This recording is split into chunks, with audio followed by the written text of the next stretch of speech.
Philippians 3, beginning in verse 1. Paul says, "Finally, my brethren, rejoice in the Lord." You might look at this and say, it says finally. We take a look at the number of chapters in this book. Of course, he didn't write, it's written as a letter. He didn't write it as a book with chapters. It's man-made divisions. But we see that there are 4 chapters. He writes 2 chapters and he says finally, and then he writes 2 more chapters. And you think, well, is he really at finally? Because he says finally a second time as well. So, this is kind of a very long conclusion. But finally doesn't just mean, like my final point. I've got 5 points and this is my final one. But final, this carries an idea of in addition, or beyond that, beyond what I've said already, as far as the rest is concerned. He wasn't thinking he was wrapping up and then he failed to, but he's indicating a shift in direction over what was mentioned previously. And what had he been talking about previously? In chapter 1, it's insight into Paul's life or death conundrum.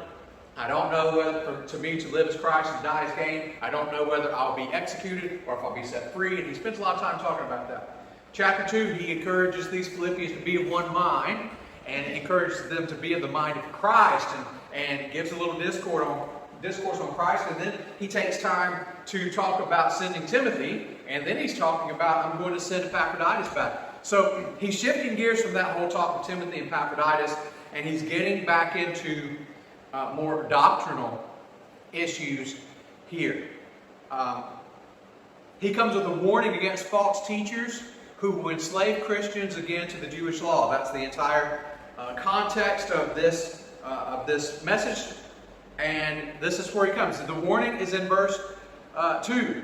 But before we get to that, he says, "Finally, my brethren, rejoice in the Lord." This is, again, one of the 19 references to joy or rejoicing. A quick reminder, he reminds them to rejoice in the Lord.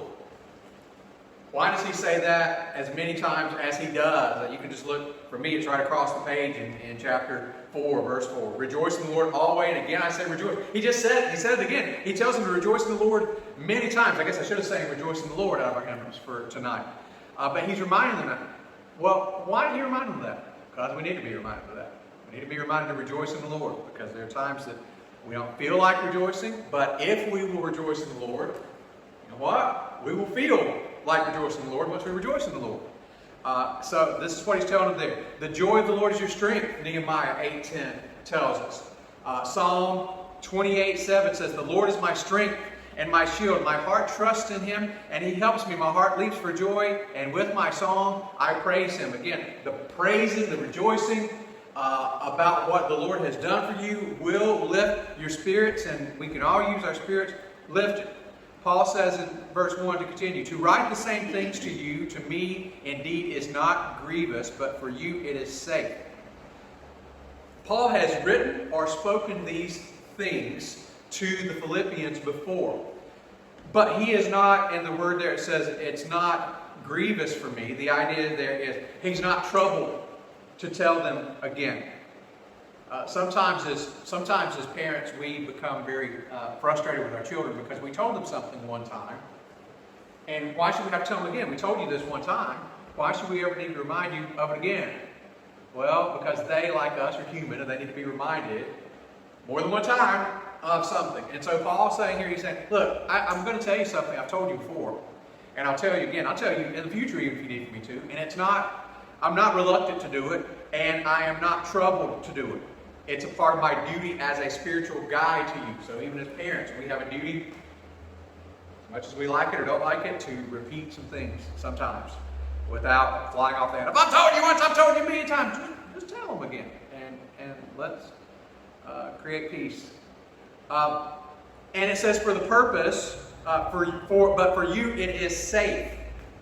The purpose is that they might be safe, they might be secure, they might be guarded to keep them on the right path. Again, we have to remind our children of something more than one time, and it keeps them safe. Was it worth doing? Yes. So Paul's saying that's my philosophy here. Verse 2 is a three-headed condemnation and warning against against the same group of people. These are not 3 different classes. This is the same group. Beware, beware, beware. And it is very much in the context of the British use of aware. Whenever we in America say beware, it's more the idea of, beware of dogs. And that's what this verse says. But, beware of the monsters in the dark. Beware of pickpockets. Beware of whatever. Well, it's not just beware of, I'm afraid of. It's the idea of be aware. And what he's saying here is beware of, and he's got 3 groups of people. I'm going to start with the last one and work our way backward so it makes the most sense. So be aware of, watch out for, be on the lookout.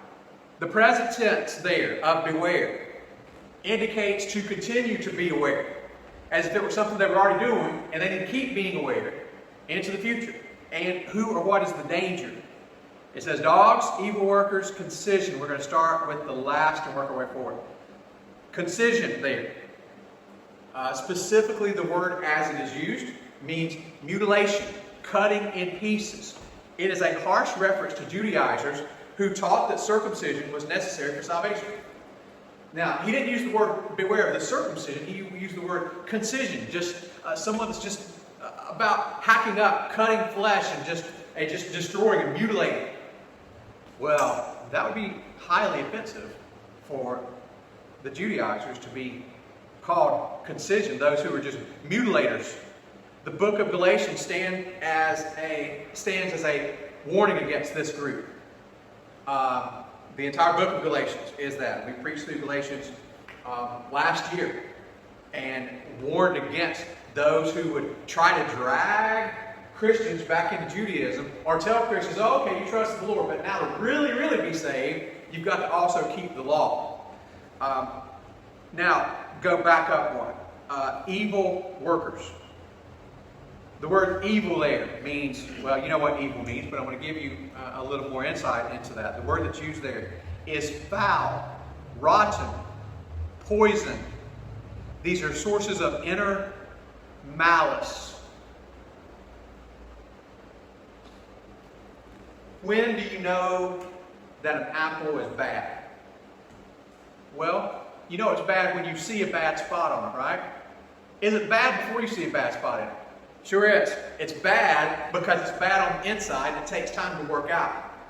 So Paul is saying that these evil workers are rotten from within, like an apple, like another fruit. And because of that, you're not going to know right away that they're bad. They're evil workers. The word worker there carries the idea of field laborers, general labor to accomplish a certain purpose. So these Judaizers are hired hands to accomplish a purpose. Who hired them? There's always a hirer behind a hired hand. Who hired them to spread this message? Well, it's part of their belief system, but there's still someone that wants to pervert the true gospel. Who would want to pervert the gospel? Well, that's easy. That's easy for us to understand. So they are carrying out the work of misinformation. They are spreading malice and destruction. Do we find in Scripture anywhere else where we're told that there are a group of people who are rotten on the inside? They might look right on the outside, but they're rotten on the inside. We know that Jesus speaks of the Pharisees. Matthew 23, verse 17, he says this. They are clean on the outside, like whited sepulchres, but inwardly they are full of dead men's bones, full of corruption, full of a thing that the Israelites would not touch. Now, we back up to the first phrase, beware of dogs.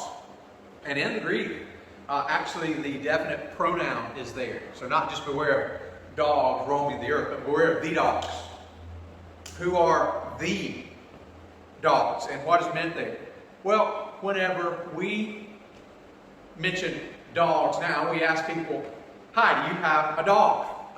At the boot sales, we met dogs. And coming down the street, you weren't out there, but I went back out to the car to dig a box out. And the same dog from yesterday that ran up to me, ran up again because he saw me or smelled me out there. And I got my dog therapy in again and got to pet him. And he was looking for me now. He's out there. And so I hopefully will get a chance to meet him some more because he knows he's got a friend. He's got a friend in me.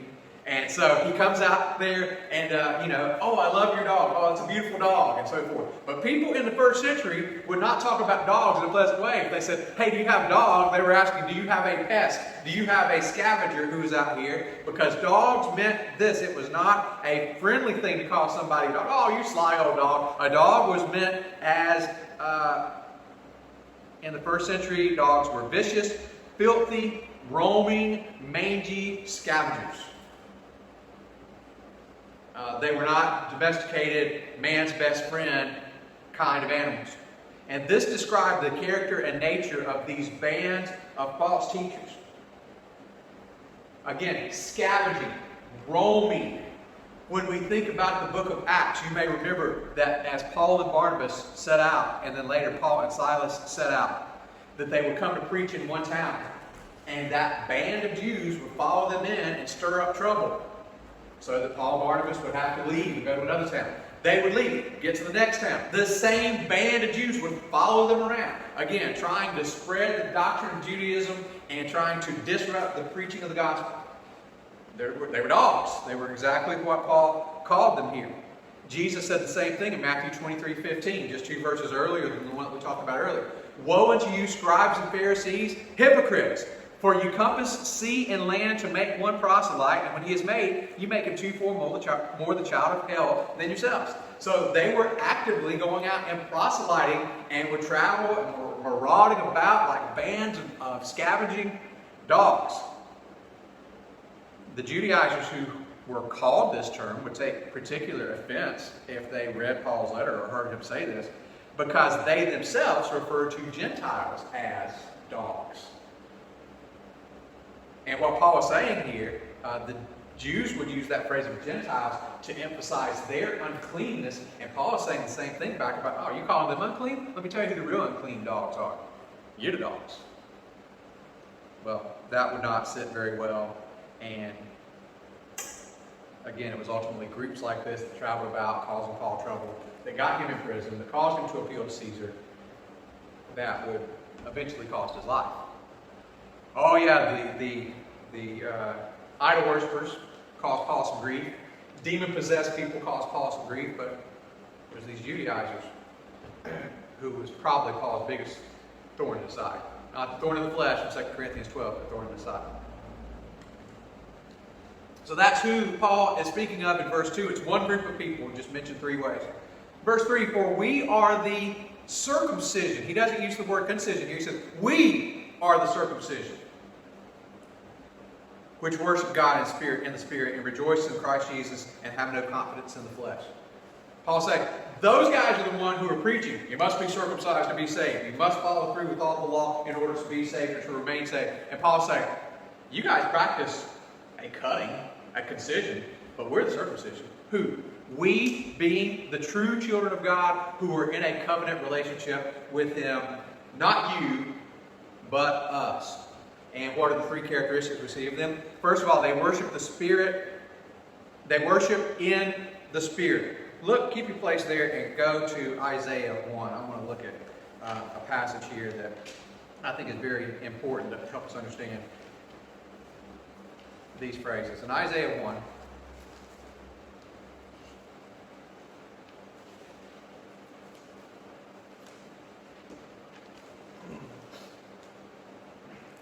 in verse 11, we see something mentioned here. The group that the Lord is speaking to through Isaiah are much like the Pharisees that Paul is talking about in this passage. Verse 11, to what purpose is the multitude of your sacrifices unto me, saith the Lord?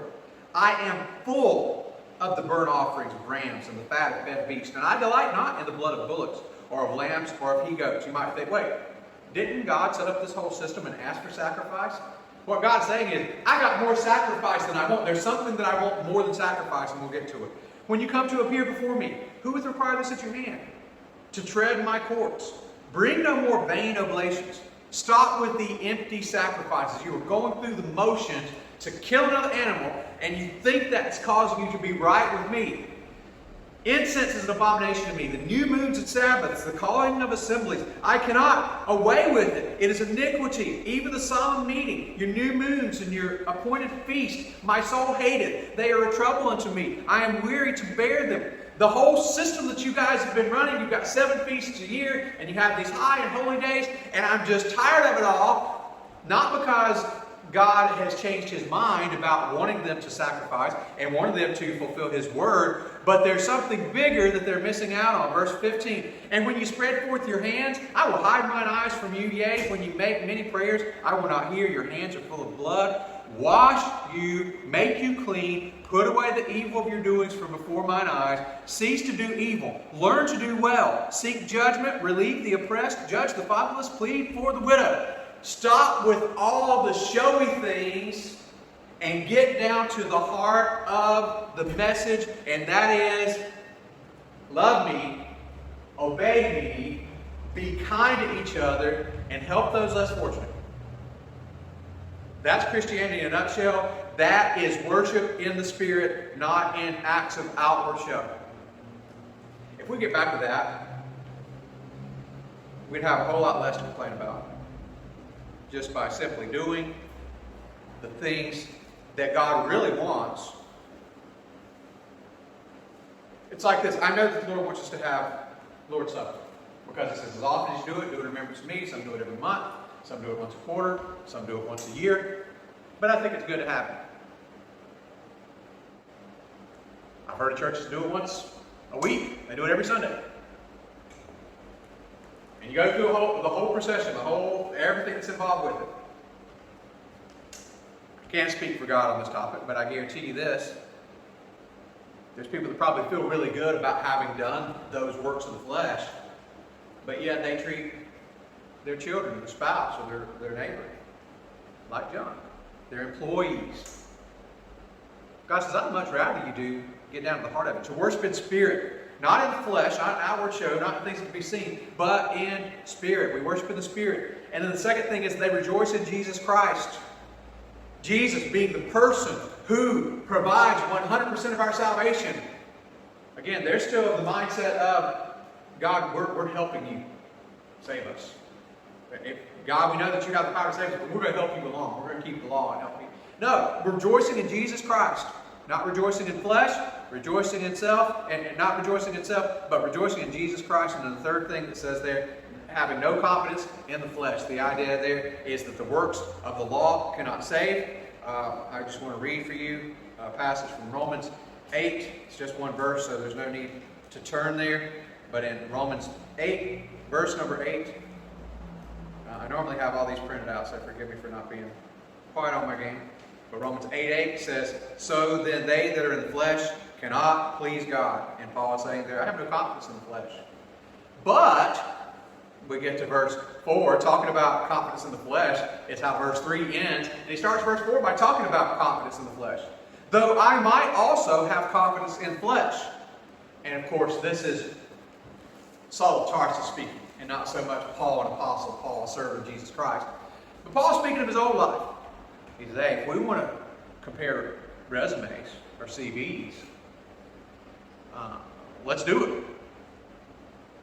If any other man thinketh that he hath whereof, excuse me, let me read that again. If any other man thinketh that he hath whereof he might trust in the flesh, I more. If there's anybody that thinks that they can trust in his good works for salvation, bring them forward, and we're going to have a face-off. Because I am that guy, and here's my CV. Verse 5. Circumcised the 8th day. Paul wasn't even responsible for this part of him keeping the law. But his parents saw that he was circumcised on the 8th day, like any good Jew would be. Leviticus 12:3 is the proclamation where this should happen. Jesus himself was also circumcised on the 8th day. We learn in Luke 2:21. So even the bit of the law that he was not personally responsible for, he can go back and brag, 8th day, I'm an 8th dayer. I got mine done right on time. And then of the stock of Israel.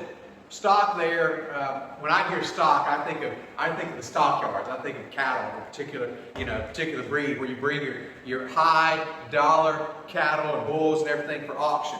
And the stock is the cream of the crop. What this verse is saying there, the Greek word there, just simply means offspring, family, race. Paul's saying, I am a Jew. I am an Israelite. I fully am. of the stock of Israel. He uses the name Israel there. Who was it that was renamed as Israel? That's Jacob. And Jacob was a supplanter, a trickster, but Israel means prince with God. He's saying, I am an offspring of the prince with God. I've got royal blood flowing through my veins, so to speak. And then he says, of the tribe of Benjamin. Who's Benjamin? Benjamin is the final son of Jacob and Rachel. Rachel being the favorite wife, mother of Joseph, and mother of Benjamin, who is going to be Jacob's favorites. Joseph, because he was born to the wife that he loved, and the baby, Benjamin. Benjamin has some ups and downs in its history as a tribe, but one thing that we do know about Benjamin that is positive is that whenever the kingdom was divided under Rehoboam and Jeroboam, 10 tribes went with the king of the north, 2 tribes remained in the south in the kingdom that honestly served God more closely out of the 2. And it was Judah and Benjamin. So Benjamin is right there with Judah, one of the most loyal tribes to God, aside from one little incident in the book of Judges that we won't talk about. But he is of the tribe of Benjamin. Furthermore, the fact that Paul can accurately state his family tree over years and years and centuries and decades, and what has happened with Israel being dispersed out of the land and then being gathered back into the land. And so many Israelites, as Assyria and Babylon shuffled the populations of the geographic area of Israel to bring in foreigners and ship Israelites out and so forth. And the temptation is there to intermarry and to become just have a lost identity. Paul saying, my parents and grandparents and great-grandparents and great-grandparents did it right and married within their own tribe, and I am a true Benjamite. As a matter of fact, he says there, he says, I am of the tribe of Benjamin. He's not a mutt. He's not inbred with different other tribes. Well, so much Judah and so much Benjamin and so much Dan and so much Naphtali. He says, I am straight Benjamite. And the next phrase says, and Hebrew of the Hebrews. He's a Hebrew through and through. He's the poster boy for Israelites. He is not just genetically an Israelite, although he is, and he has perfect stock. He's a pure blood. He also has the religious side of being a poster boy for being a Hebrew of the Hebrews. He's going to talk about his qualifications in that area in just a minute. But he's saying, you're not going to find anybody more Jewish than I am. We would probably, as we've seen different Orthodox Jews and even those who are super Orthodox, and we spot them right away in the airports or at tourist sites, and we look at like, that's a Jew right there. There would be no mistaking when you looked at Paul, especially during his time as a Pharisee, you'd look at him and be like, he's a Jew, no doubt about it. No doubt about his physical characteristic, his facial structure, his height, no doubt, his hair, his headpiece, everything that he's got there, yarmulke, everything that you see about him looks like a Jew. He is the poster child. Verse 6 now. Concerning zeal persecuting the church. Now, Paul, before we get into that, Paul runs through a similar dialogue with the Corinthians in his second epistle to them, and he's a little more abrupt with them than he is here with the Philippians. But knowing the character of the Corinthians, I could see why he'd be a little more abrupt with them. I'm not saying that he didn't have patience with them or whatnot, but the Corinthians were just a difficult bunch to deal with, and he's had a difficult chapter that he's writing, and he just comes right out and says this in 2 Corinthians 11, verse 18, seeing that many glory after the flesh, I will glory also. And then in verse 22 he says, are they Hebrews? So am I. Are they Israelites? So am I. Are they the seed of Abraham? So am I. And he goes on to talk about what he did and persecuting the church and so forth, and things that he's suffered for the cause of Christ and everything else. But here, he just deals with his time as a Pharisee. Verse 6, concerning zeal persecuting the church. He is a Pharisee in relation to, I left out that phrase in the end of verse 5. As touching the law, a Pharisee. He is a Pharisee in his relation to devotion to the law, and that is superb. He would get an A+ stamp for his adherence to the law. We think of the rich young ruler who came to Jesus, and he said, good master, what can I do to inherit eternal life? He said, well, you know what the law says. And he starts naming off a few of those. And the young man said, Master, all these have I observed from my youth. That man could have been Saul of Tarsus, because Saul of Tarsus could come up and say the same thing. I'm a Pharisee of the Pharisees. I've kept every bit of the law, Lord, down to the letter. The only problem is they were keeping it to the letter, but they weren't keeping it to the spirit. He's a Pharisee in relation to his devotion to the law. And then if you want to know the gauge of his loyalty to his faith, it says there, he was persecuting the church. He was a persecutor of Christians. Many times we talk about our devotion to a cause with 3 bodily fluids: blood, sweat, and tears. And if we say we have put blood, sweat, and tears into something, that is in essence saying that we've given everything that we have to a cause. Consider this. Paul's saying a little bit differently here. Paul's saying, not only have I been all in for the cause, and I have been willing to shed my blood and to shed my tears, I have also been willing to shed others' blood. Now, I have never shed somebody else's blood for the cause of Christ. I don't think that's in our calling to do that. But well, it's not in Scripture at all. But there are holy books out there that tell their followers to shed blood for the cause of the name of their God. Peace be upon him, as they would say. The great prophet and the one he represents. We differentiate the moderates from the radicals in that group by their willingness to commit jihad. Right? We look at the numbers and we have estimates of, there's so many of that religion who are just willing to, just live and let live, cause no problems, be good neighbors and whatnot. But there's a percentage who are willing to strap bombs onto themselves, take box cutters into planes, and to wreak havoc and give their own lives and willing to kill others in the process. Paul's saying, I have been willing not only to shed my blood, but shed others' blood for the faith. You want to know how devoted I am to this cause? I'd cut somebody. I'd have them taken away to prison. That's exactly what he was doing there in Acts chapter 8 and 9.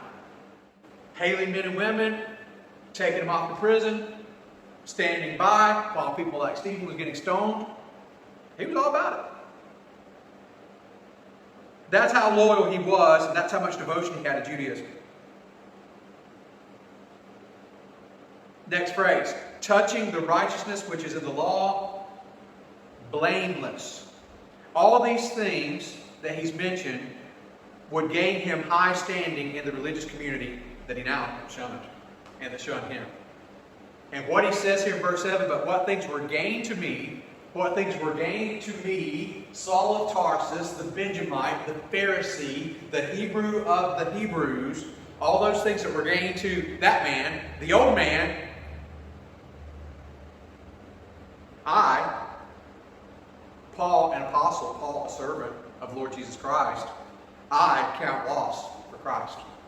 All those things that were done in the flesh, attempts to gain favor with God, to gain favor with the high priest, to gain favor with the council, Paul said, all that's lost to me now. As a matter of fact, Paul says in a different place, talking about different sins that are committed, he says it's a shame to even speak of those things that were done. And I guarantee you that probably from time to time, Paul was probably hit with fits of guilt about his role in persecuting the church and persecuting people that he's now fellowshipping with. No doubt that might enter his mind from time to time. You think he ever thought like that? He ever thought, boy, what was I doing in those years? Man, I wish I'd come to Christ earlier. And I can say for certain that I believe that he felt exactly that way, because what we read, and again, this is another message for another time, but I just want to get us into it. Look at verse 13. Brethren, I count not myself to have apprehended, but this one thing I do, forgetting those things which are behind, and reaching forth into those things which are before. Many times people view that as, hey, we got to forget past successes and keep moving forward. But Paul has some things that he'd like to forget. And those things in his past, the devil will try to remind him of things he did and how he ought to feel off them or whatever else. Paul says, it's under the blood, and I'm forgetting those things. They're behind because I have a goal, and I can't keep that in my mind. I can't keep pondering on what's happened in the past. I am focused on the future, and I am going to serve the Lord with the time I have left. I forget the things that are behind to press on for the prize of the high calling of God in Christ Jesus. And Paul's saying, all those things that I used to do because I thought they gave me favor with God, they helped me gain my salvation, the circumcision and all the other bits of the law, these are worthless to me, and they ought to be worthless to you as well. And because of that, you guys mark these people who come in and spread these doctrines. Mark them and avoid them. Give no place to them. Shut them out. Shut them down. That's what he's saying there. Verse 8, this is not the message. This is where I'll pick up next time. He says, yea, doubtless, and I count all things but loss for the excellency of the knowledge of Christ Jesus my Lord, for whom I have suffered the loss of all things, do count them but dung, that I may win Christ. Paul is saying there, hey, there's a positive outlook. Yes, I wasted a bunch of time serving my bosses in Judaism, of trying to follow the law, but all that's behind me now. And with my remaining time and with my last breath, I am here to proclaim the free gospel of Jesus Christ. It's not of works, lest any man should boast. So those of you who want to be caught back up in works-based salvation, forget about it. Because Christ paid it all. We rejoice in Christ Jesus. We have no confidence in the flesh. So that brings us to the end of our study through verse 7, and we'll pick up in verse 8 next time. Let us pray. Lord, thank you for the opportunity to preach your word. Lord, thank you for the opportunity to study your word. Lord, for many years, the Bible was shut off to people. No one had access except for the clergy of a corrupt Roman Catholic Church. But Lord, in these days, we're able to read it, we're able to study it. We have resources through means of the internet, through printed books, that no generation on the earth has ever had before. And I pray that we don't squander it. Lord, I pray that we know your word as best we can. And then I pray that we do your word, because that's the true essence of Christianity. Lord, may you bless us this week as we go forth. In Christ's name we pray. Amen.